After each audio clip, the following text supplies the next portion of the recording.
বৈকুণ্ঠের হরি অযোধ্যার রাজ সিংহাসনে বসবেন, আর তার অধিবাস হচ্ছে। কেহ নাচে কেহ গায়, হরষিত অন্তরে।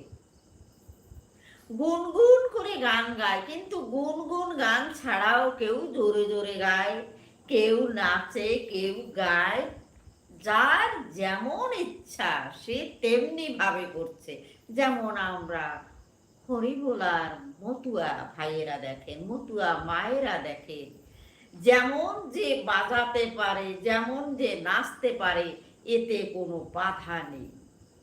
এক তাল এক নামে কেবল ডাঙ্কা বাজাও হরি বলে, কাসর বাজাও হরি বলে, শিঙা বাজাও হরি বলে, তাতে কেউ কখনো